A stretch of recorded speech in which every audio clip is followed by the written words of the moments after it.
Halo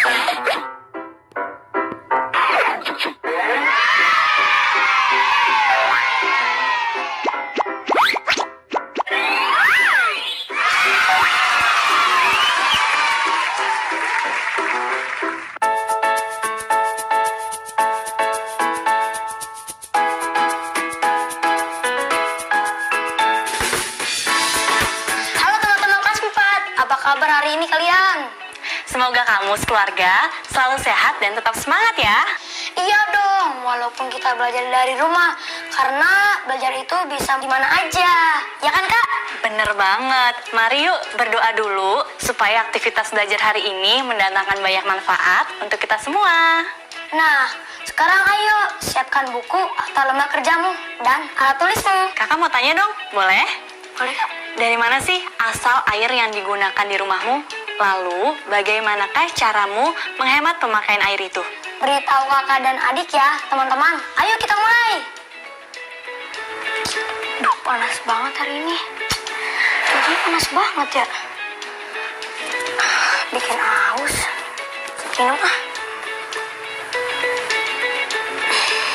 Ngomong-ngomong soal minuman, nah, apakah adik tahu ada yang namanya mesin minuman? Mesin minuman. Kamu nggak tahu? Adik-adik juga. Kalau begitu, sekarang ayo perhatikan gambar ini.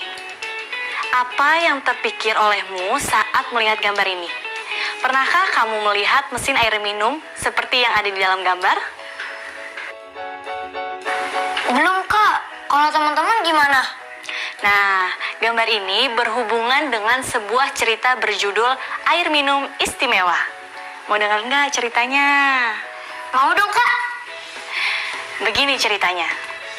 Tahun 2200, negeri baru kekurangan air bersih. Penduduk sulit mendapatkannya untuk keperluan sehari-hari, terutama untuk minum.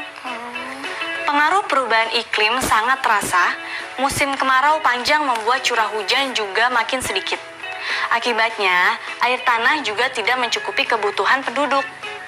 Berbagai upaya dilakukan untuk mengatasi masalah ini. Di antaranya, penyaluran air dari sungai serta pembangunan danau resapan atau bendungan. Namun, semua itu belum mengatasi masalah kekurangan air tersebut. Ketika musim kemarau tiba, krisis air tetap berlangsung di banyak tempat.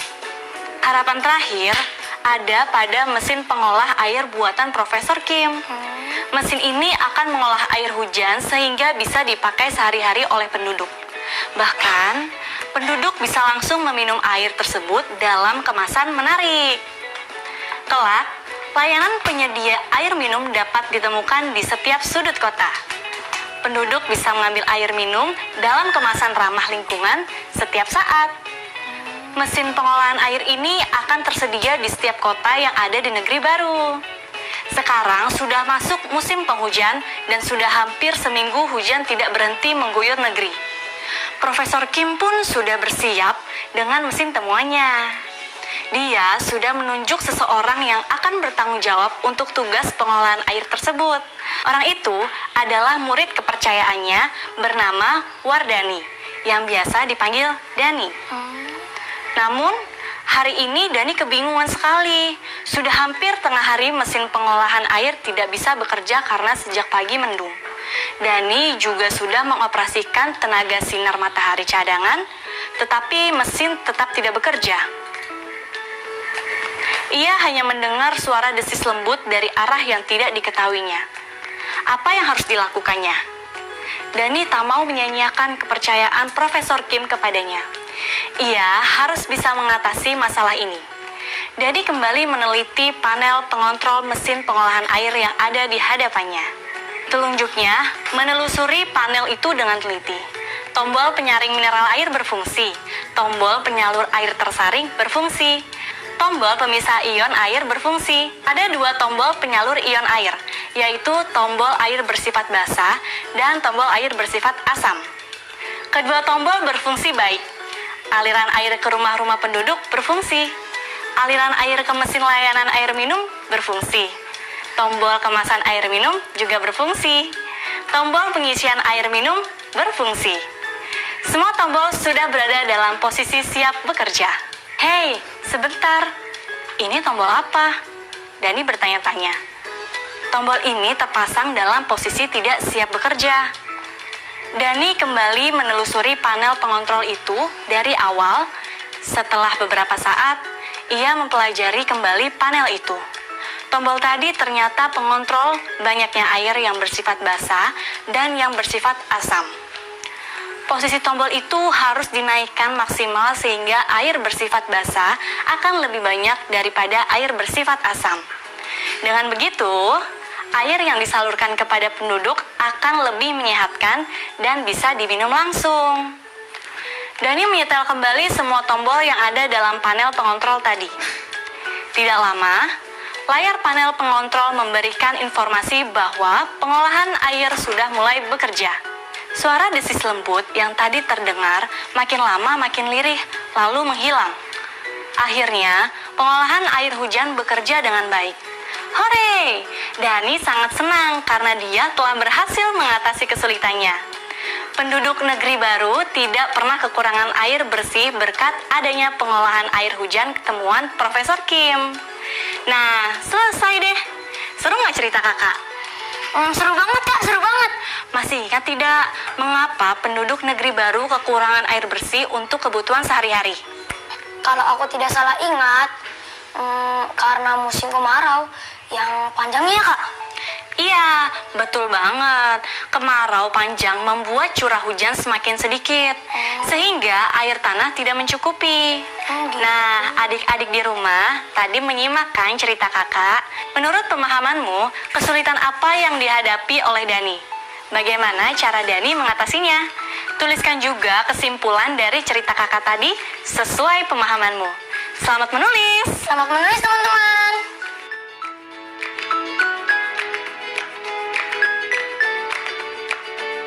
Wah, sudah panjang sekali tulisanmu, Dek. Lagi buat cerita ya?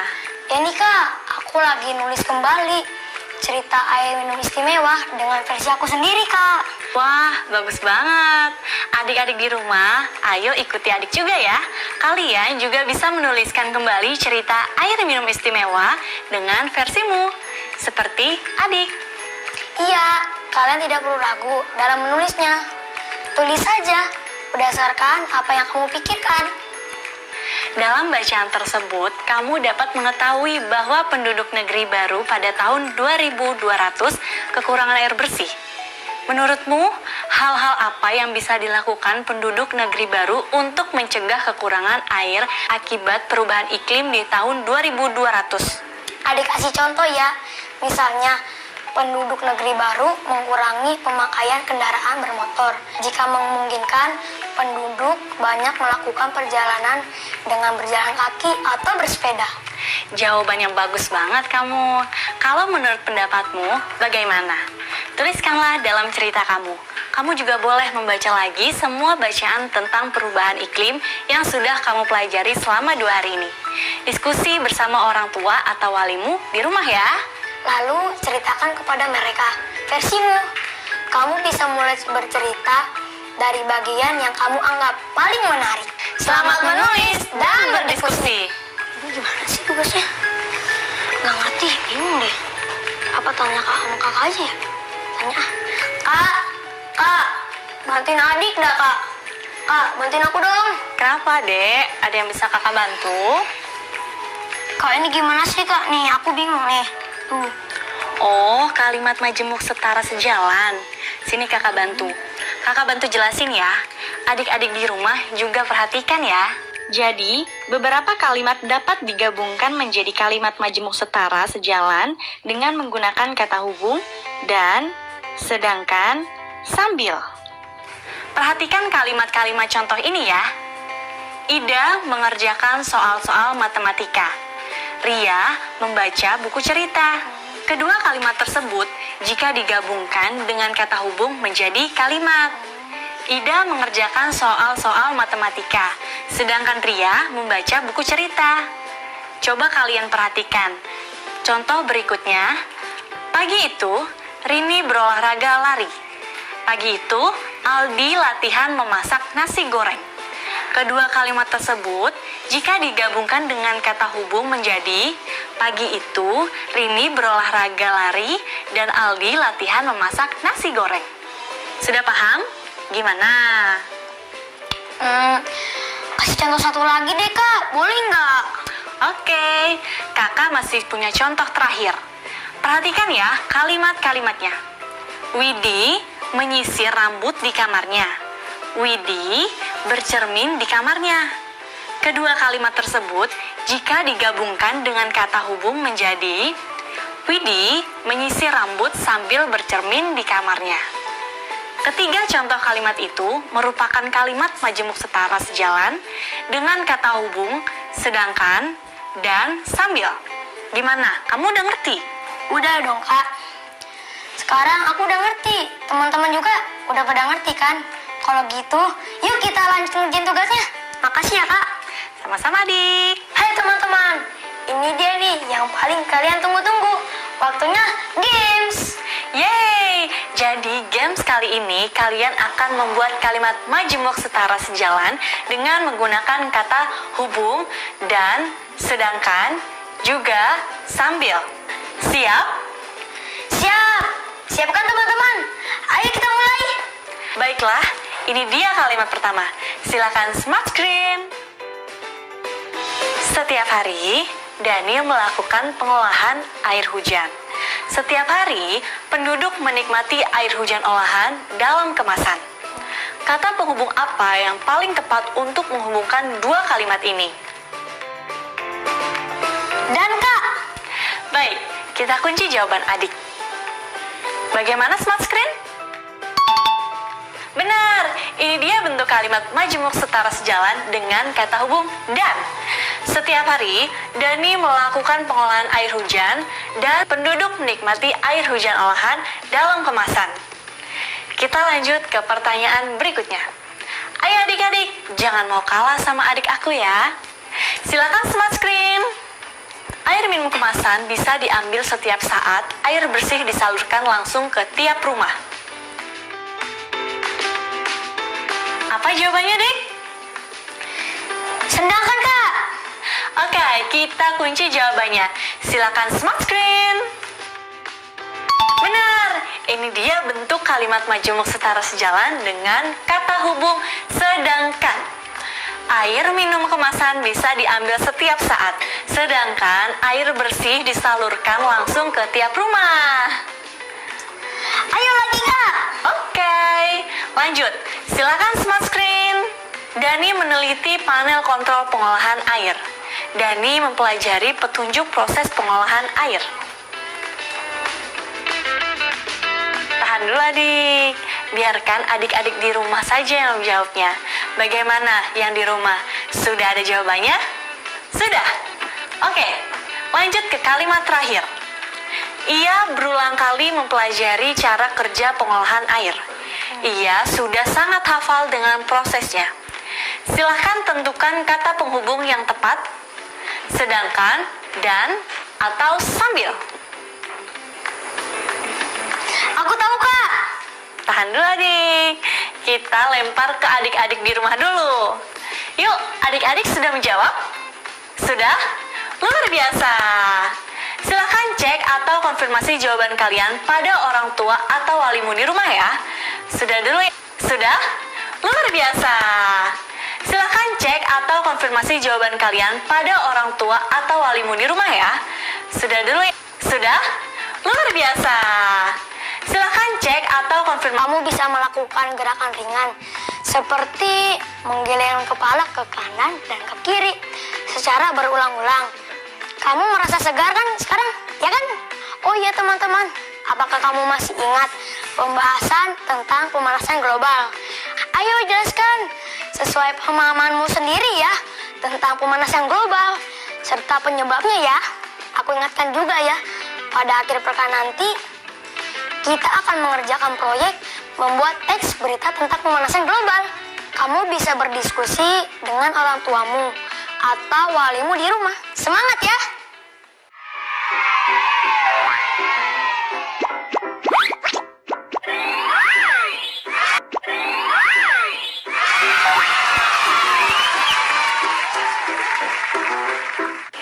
cukup nih. Lagi ngapain, Kak? Ini loh, Dek. Kakak lagi menanam pohon cendana. Pohon cendana. Pohon apa tuh, Kak? Pohon cendana itu adalah pohon yang hampir punah di Indonesia karena perubahan iklim. Ya, sayang banget ya, Kak. Berarti kita harus lestarikan pohon cendana, Kak. Nah, kalian juga bisa menanamnya. Ngomong-ngomong soal pohon cendana ini, Dek, pohon cendana ini itu bisa tumbuh menjulang sangat tinggi. Wah, keren juga ya, Kak. Iya, seperti gambar ini. Nah, gambar di samping merupakan beberapa data yang berkaitan dengan tinggi pohon cendana. Silahkan diperhatikan tinggi antar pohon cendana. Sudah diperhatikan? Dari data ini, pohon cendana manakah yang paling tinggi? Urutkan tinggi pohon cendana mulai dari yang paling tinggi ke yang paling pendek. Selamat mengerjakan! Semangat, teman-teman. Wah, indah banget ya, Kak, hutannya. Hijau-hijau banget. Bikin seger mata. Udaranya juga sejuk. Iya betul, Dek. Sayang banget kan kalau hutan ini rusak. Padahal hutan kan paru-paru dunia loh. Bayangin deh, kalau nggak ada paru-paru, kita nggak bisa hidup. Karena kan nggak bisa bernafas. Iya ya, Kak. Hutan itu tanggung jawab kita semua. Kamu dan adik-adik di rumah tahu nggak data luas hutan dari tahun ke tahun? Enggak sih, Kak. Untuk bisa mengetahui hal tersebut, kamu bisa menggunakan konsep luas daerah.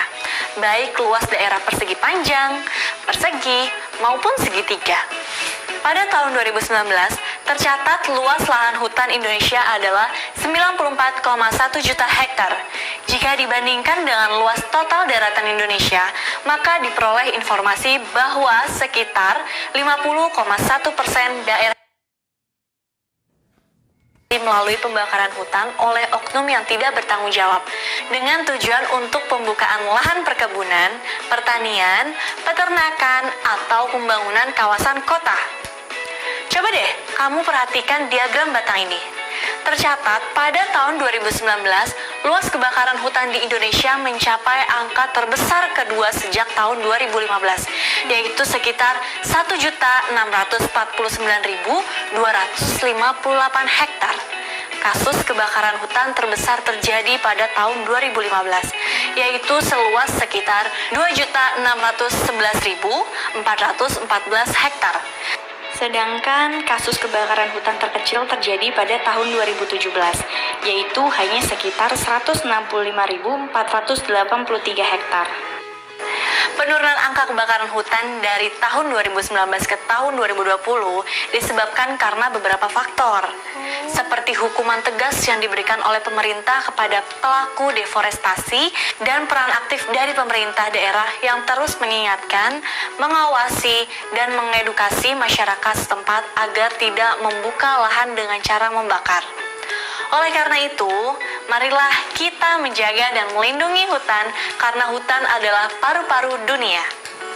Pada konteks penyajian data, konsep diagram batang merupakan salah satu konsep matematika yang cukup penting untuk kamu ketahui karena bentuk penyajiannya yang sederhana dan mudah dipahami pembaca. Apakah kamu setuju? Setuju banget, Kak. Teman-teman di rumah setuju juga kan? Bagus. Kebakaran hutan adalah salah satu bencana alam yang sangat menakutkan karena berdampak pada rusaknya ekosistem yang mengakibatkan kepunahan tumbuhan dan hewan yang ada di hutan. Selain itu, asap yang disebabkan kebakaran hutan akan mengakibatkan beragam penyakit seperti asma, infeksi saluran pernafasan atas atau ISPA, penyakit paru-paru, penyakit jantung, dan iritasi pada mata, tenggorokan, atau hidung. Tersebarnya asap dan emisi gas karbon dioksida ke udara juga berdampak pada pemanasan global dan perubahan iklim. Kebakaran hutan akan mengakibatkan terjadinya bencana lain, seperti banjir atau tanah longsor karena hutan sudah tidak mampu menampung cadangan air. Oleh karena itu, jagalah selalu hutan kita agar terhindar dari kerusakan. Selanjutnya, tanyakan beberapa hal kepada orang tua atau walimu, lalu tuliskan siapakah yang kamu tanya. Apakah luas hutan yang sekarang lebih sempit daripada luas hutan beberapa tahun yang lalu? Mengapa luas hutan tersebut berubah? Misalnya, luas hutan di Provinsi Nusa Tenggara Barat atau NTB selama beberapa tahun seperti pada tabel di samping. Selanjutnya, buatlah diagram batang horizontal atau mendatar untuk data luas hutan tersebut. Dan ini adalah langkah-langkahnya. Petunjuk. Isilah titik-titik sesuai dengan informasi yang diketahui.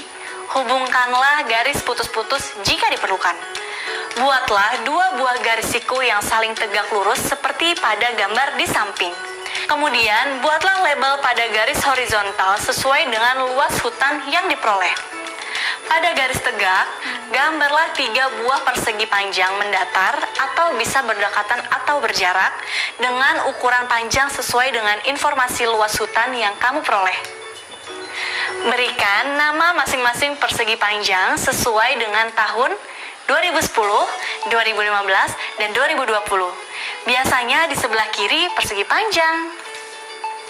Berikan nama data pada masing-masing ujung kedua garis sesuai dengan informasi yang dimuatnya. Nilai atau value data ada pada garis horizontal dan nama data atau tahun ada pada garis vertikal.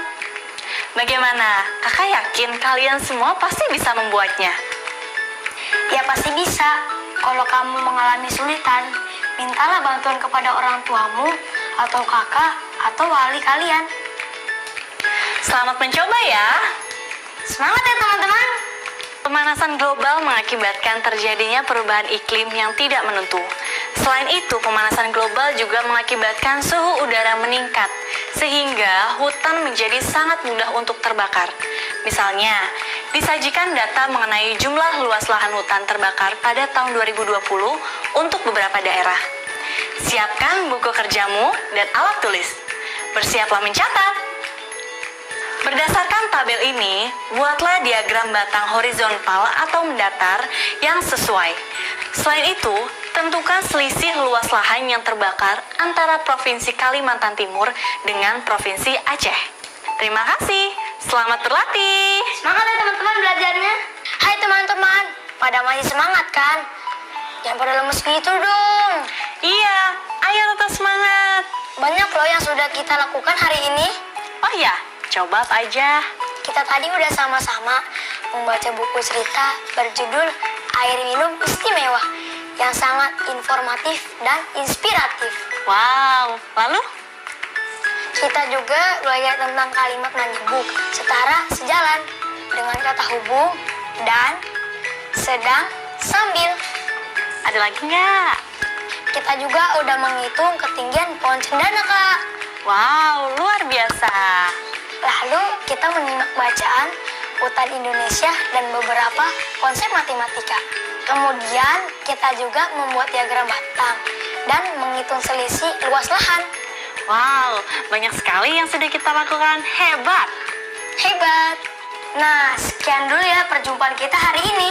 Jangan bosan-bosan untuk mengulang pelajarannya di rumah ya. Iya, tidak ada kata bosan dan malas untuk belajar. Tetap semangat untuk menjaga dan melestarikan lingkungan kita. Semoga ilmu yang disampaikan hari ini bisa bermanfaat untuk kalian semua ya.